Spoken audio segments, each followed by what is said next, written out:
It's going to turn off, and it will never, ever turn back on. What's going to turn off? What are you talking about? Everything. Everything is going to turn off. Ben, did I lose you? No.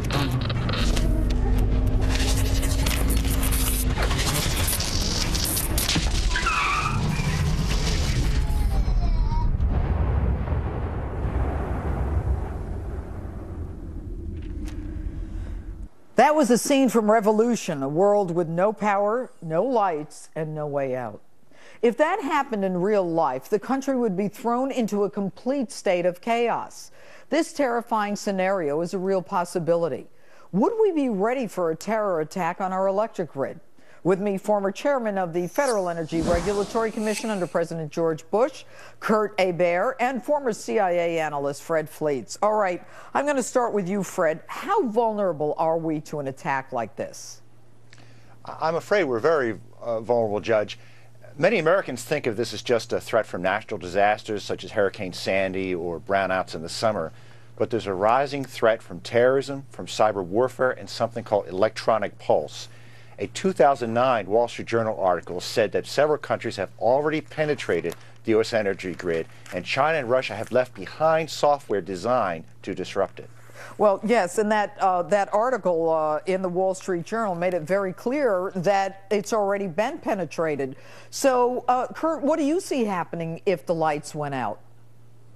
Well, I mean, obviously there is much to do to try to make certain that the bulk power system is protected, and they are doing that right now. The Federal Energy Regulatory Commission, in working with NERC, which is the North American Electric Reliability Corporation, has put together reliability standards, critical infrastructure procedures that will make us safe and keep us safe regarding electronic transmissions, coordination, personnel training, and things like that. And there is a good baseline there, but we need more incentives to get things done. If you see the lights go out, I mean, obviously we can look back at things like the blackout of 2003, just the lights going out themselves, estimated between $6 and $12 billion, depending on who you talk to.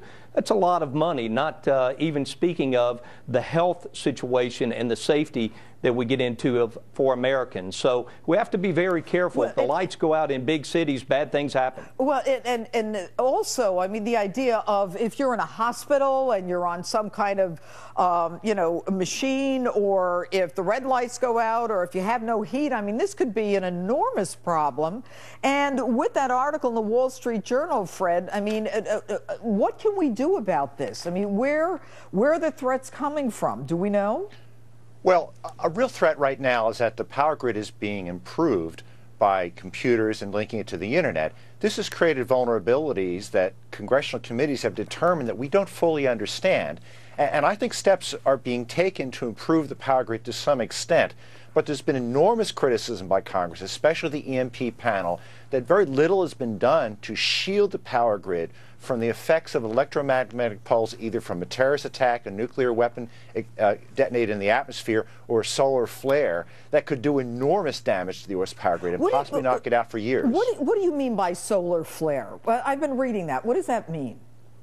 Well, solar flares can kick off an electromagnetic pulse. This is a phenomenon where a very strong magnetic wave can fry electronics and knock out power grids. Where does it come from? You're talking about a solar from the sun? A solar flare can come from the sun, or it can be created artificially with a small nuclear device. Right. And there are concerns that North Korea and Iran are pursuing this capability. Yeah, and speaking of North Korea, Kim Jong-un, I mean, there was talk he killed his uncle. Now they say that he threw him to dogs. Did you hear that one?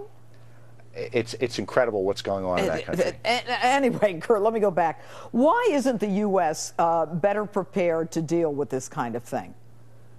Well, that question has come up, and you've seen a bipartisan fashion come up with Congressman Waxman and Congressman Upton talking together about how we do more.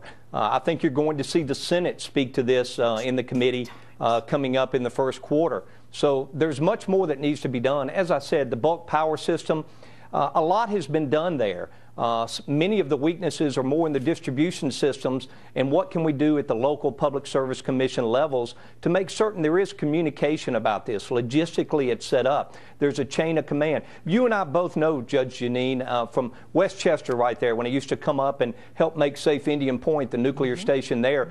You have to make certain and communicate about these things and kind of shed a light on it so we can talk about it, all know what's going on, and all make it a better place. It's difficult to do, but we do live in a time where, much like you've said, it used to be, will this happen? Now, it's not so much will, but when will this happen? Because we know there's some bad people out there that are trying to do some things to Americans and to those in democracies. Well, there's no doubt, and you bring up obviously an important issue about the nuclear consequences of something like this. Anyway, Kurt and Fred, thanks so much for being with us talking about this important issue.